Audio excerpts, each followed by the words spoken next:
ہماری بخاری میں جو روایت موجود ہے جس کو آپ باغ فتح والی روایت کہتے ہیں کہ پاک سیدہ جب حضرت ابوبکر صدیق رضی اللہ تعالیٰ عنہ کے پاس گئی تشریف لے کے یا کسی کو بھیجا، مختلف روایات آتی ہے، حضرت عباس بھی ساتھ گئے، کسی کو بھیجا بھی، خود بھی تشریف لے کے گئی، ساری روایات جمع کر رہا ہوں، ہماری سیاست تب بھری پڑی، تو انہوں نے اپنا جو ہے فدق کا مطالبہ کیا، یہ اپنا میراث کا مطالبہ کیا، تو سیدنا ابوبکر صدیق رضی اللہ تعالیٰ عنہ نے کہا جی لا نورث ما ترکنا صدقۃ، حضور علیہ السلام نے فرمایا تھا کہ ہمارا کوئی وارث نہیں ہوتا،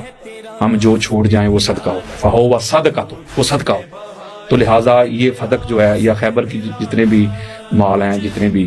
زمینیں ہیں، وہ میں آپ کو نہیں دے سکتا۔ تو اس پر وہ لکھا ہوا ہے ہماری کتابوں میں کہ پاک سیدہ پھر ابوبکر صدیق رضی اللہ تعالیٰ سے ناراض ہو گئی تو تعلق ختم کر لیا، قادبت فاجرات کے الفاظ لکھے ہوئے، ہاں جی لکھا ہوا بالکل، لا تکلمہ حتی ماتت، کہ جب تک بی بی حیات رہیں، اہل سنت کے پوائنٹ آف ویو سے 6 ماہ، اہل تشیع میں 60 دن بھی ہیں، 90 دن بھی ہیں، جب تک بی بی حیات رہیں تو انہوں نے ابوبکر صدیق سے کلام تک نہیں کیا، تعلق ختم کر دیا، اور مولا علی علیہ السلام کو وصیت کی کہ علی جو رات کی تاریکی میں میری نماز پڑھا دینا، نماز جنازہ، تو اسی طرح ہوا بخاری میں لکھا ہوا ہے کہ مولا علی علیہ السلام نے ان کی نماز جنازہ رات کو پڑھا دی اور ابوبکر اور عمر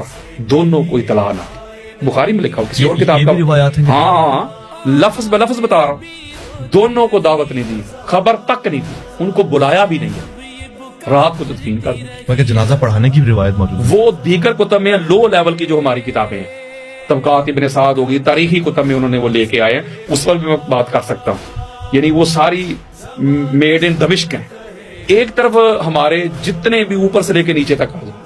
وہ سارے کہتے ہیں کہ قرآن کے بعد بخاری کا درجہ ہے۔ شیخ الاسلام ڈاکٹر محمد طاہر القادری آج کے جو بہت جو انہوں نے کام کیا، کتابیں لکھی ہوئی،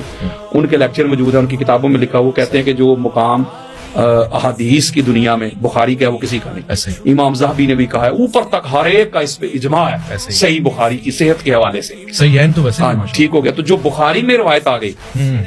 ٹھیک ہے نا، ایک تو ہوتا ہے نا کہ جس میں کنٹریڈکشن نہ ہو، کوئی تضاد نہ ہو، پھر تو کوئی مسئلہ نہیں، بخاری میں آ جائے دوسری میں بھی آ جائے، اس میں تضاد آ رہا ہے، بخاری میں، مسند احمد بن حنبل میں، صحیح مسلم میں، مستدرک للحاکم میں، یہ بڑی کتابیں بتا رہا ہوں احادیث کی،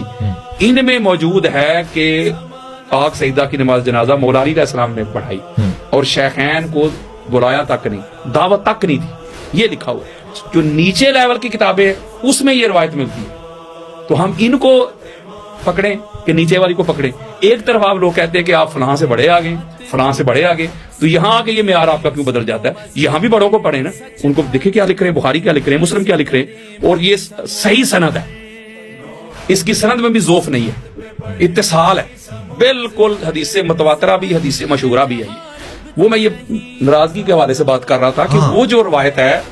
اس میں چونکہ یہ لکھا ہوا ہے کہ پاک سیدہ حضرت ابوبکر صدیق سے ناراض ہو گئی، اور اسی بخاری میں لکھا ہوا ہے کہ حضور علیہ السلام نے فرمایا فاطمہ تو بدعۃ منی، فاطمہ میرا ٹکڑا ہے، فمن اغضبها اغضبنی، جس نے اس کو ناراض کیا، غضبناک کیا، اس نے مجھے کیا۔ اور جو طبرانی نے